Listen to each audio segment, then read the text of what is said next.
ಪ್ರಭು ಗುರು ಭಾಸ್ಕರಾಚಾರ್ಯರನ್ನು ಕರೆಸಿ ಏನಾದರೂ ಪರಿಹಾರ ಅಥವಾ ಪೂಜೆಯನ್ನು ಮಾಡಿಸೋಣ. ಅಲ್ಲಿಗೆ ಗುರುಗಳ ಆಗಮನ. ಗುರುಗಳಿಗೆ ನಮ್ಮ ನಮಸ್ಕಾರಗಳು. ಏನಾಯಿತು? ಯಾಕೆ ಚಿಂತಾಕ್ರಾಂತರಾಗಿರಿ? ಏನು ಹೇಳಲಿ ಗುರುದೇವ? ಪುರದಲ್ಲಿ ಏನಾದರೂ ತೊಂದರೆ? ಏನು ಇಲ್ಲ ಗುರುಗಳೇ, ಸೌಖ್ಯವಾಗಿದೆ. ಹಾಗಾದರೆ ಗುರುಗಳೇ, ಈ ಮನೆಯಲ್ಲಿ ಮಕ್ಕಳ ನಗುವನ್ನು ವಿನೋದವನ್ನು ನೋಡುವ ಆಸೆ. ಮಕ್ಕಳಿಲ್ಲದೆ ನನ್ನ ಮಡದಿ ಹೊರಗುತ್ತಿದ್ದಾಳೆ. ಏನಾದರೂ ನಮ್ಮ ಅನುಗ್ರಹ. ನಮ್ಮ ಆರಾಧ್ಯ ದೈವ ಪರಮಾತ್ಮನ ಕೃಪೆಯಿಂದ ಒಂದು ಯಾಗವನ್ನು ಮಾಡೋಣ. ಆಗಲಿ ಗುರುದೇವ, ತಮ್ಮ ಆಶೀರ್ವಾದ ನಮಗೆ ಇರಲಿ. ಯಾಗವನ್ನು ಯಾವಾಗ ಮಾಡೋಣ ಗುರುಗಳೇ?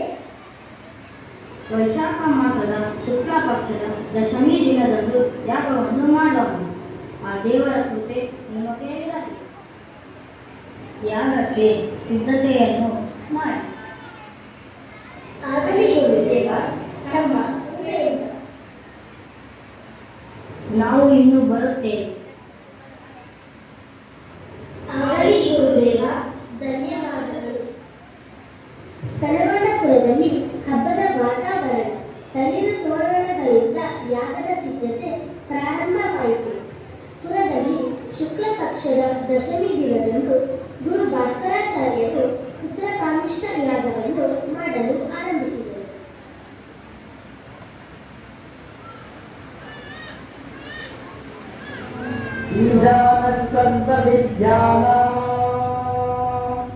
ईश्वरः सर्वभूतानां ब्रह्माधिपते ब्रह्मणोऽधिपते ब्रह्मा शिवो मे अस्तु सदा शिवो शिवाय स्वाहा ॐ तत्पुरुषाय विद्महे महादेवाय धीमहि तन्नो रुद्रः प्रचोदयात्।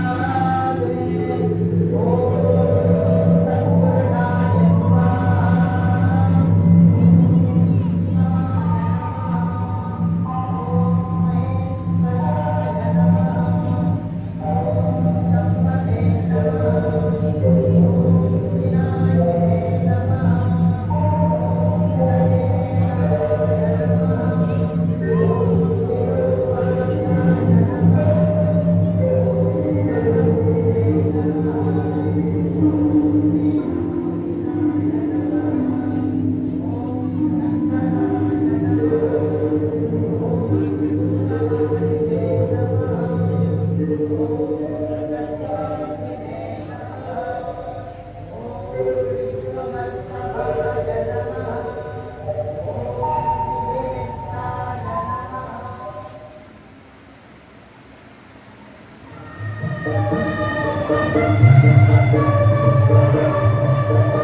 ಮಕ್ಕಳಿಬ್ಬರು ಬೆಳೆದರು.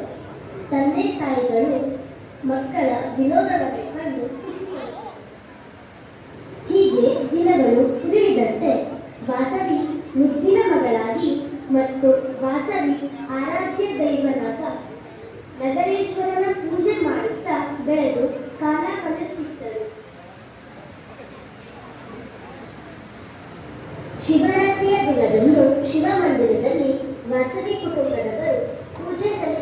ಬಂದಾಗ ಅದೇ ಸಮಯದಲ್ಲಿ ವಿಷ್ಣುವರ್ಧನ ಮಹಾರಾಜನೂ ಸಹ ಮಂದಿರಕ್ಕೆ ಬಂದರು.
ಶಿವಮಂದಿರದಲ್ಲಿ ವಾಸನೆಯ ಹಾಡನ್ನು ಕೇಳಿ ವಿಷ್ಣುವರ್ಧನ ಮಹಾರಾಜ ಮನಸೋತರು.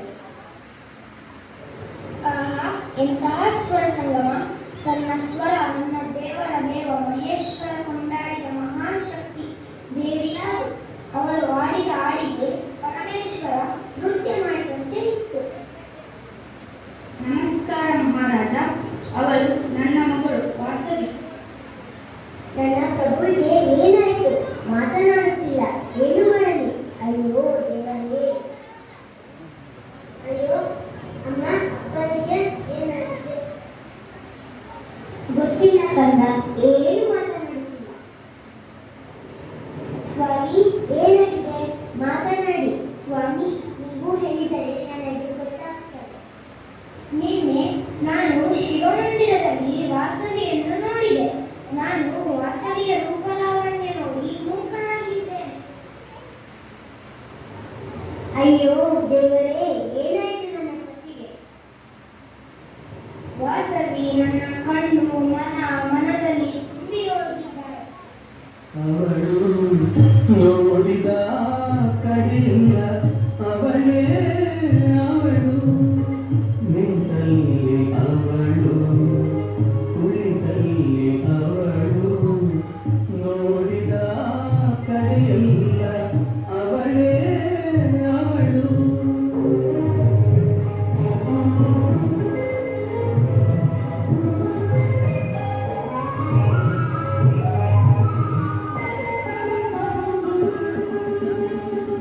ಕಣ್ಣು ಮುಂದೆ ಕುಣಿದು ಕೆಳತಾಡುವಿಹಳು, ಕೈಯ ನೀಡಲು ಸಿಗದೆ ಮರೆಯಾಗುತ್ತಿಹಳು.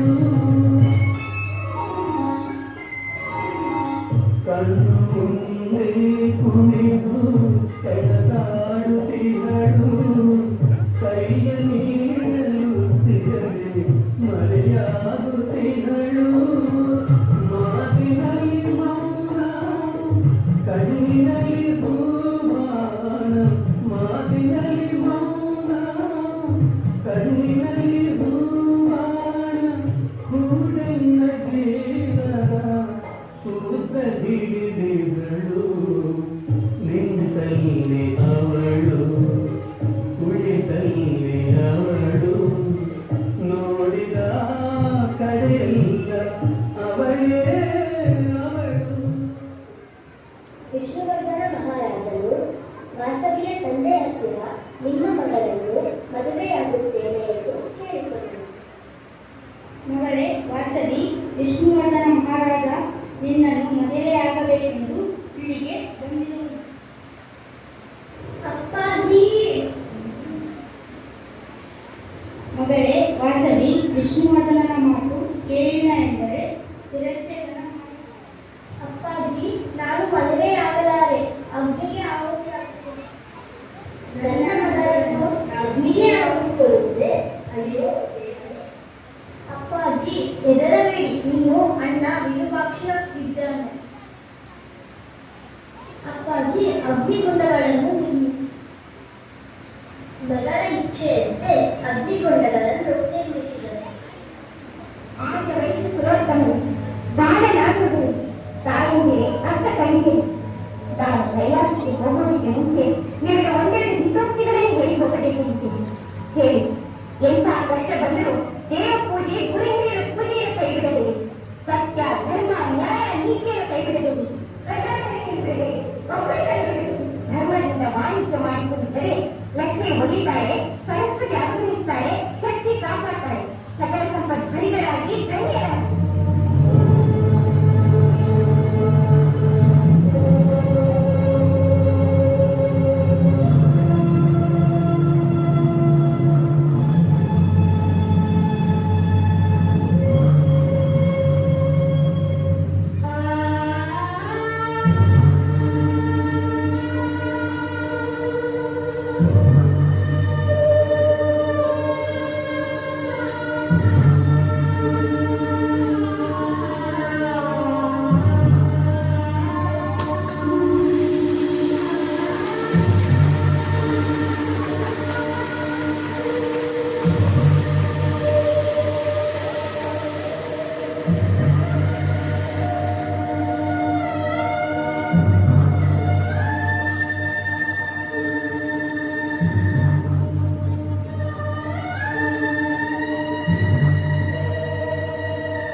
ವಾಸನೆಯ ಜೊತೆ 108 ಕುಲ ಗೋತ್ರದವರು ಅಗ್ನಿ ಪ್ರವೇಶ ಮಾಡಿದರು.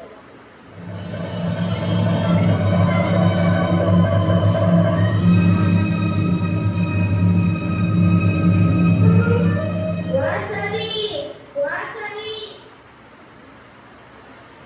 ಅಮ್ಮ ವಾಸವಿ, ಗುರುಗಳಿಗೆ ನಮಸ್ಕಾರಗಳು. ಚಿಂತಿಸಬೇಡ ರಾಜ. ನಿನ್ನ ಶಾಪ ವಿಮೋಚನೆಗಾಗಿ ಮತ್ತು ಕುಸುಮ ಶೆಟ್ಟಿಯ ಪೂಜಾ ಫಲವಾಗಿ ಜನಿಸಿದವಳೇ ಜಯ ಆದಿಶಕ್ತಿ, ಜಯ ಮಹಾಶಕ್ತಿ, ಜಯ ಚಾಮುಂಡೇಶ್ವರಿ.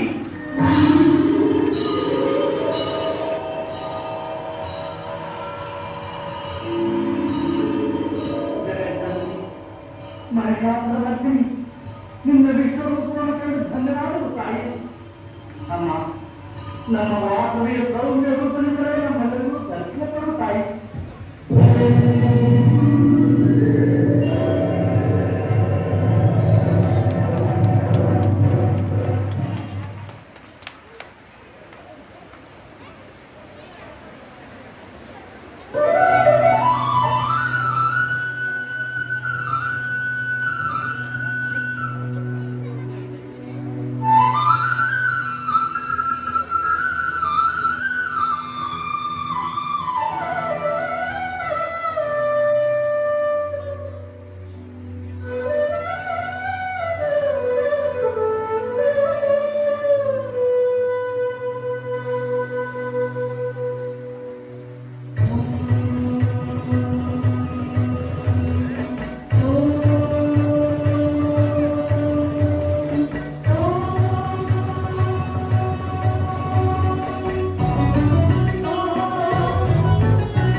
ವೇದಿಕೆ ಹತ್ರ ಎಲ್ಲ ಆವಪ್ಪ ಸದಸ್ಯರು ಬರ್ಬೇಕಾಗಿ ವಿನಂತಿ.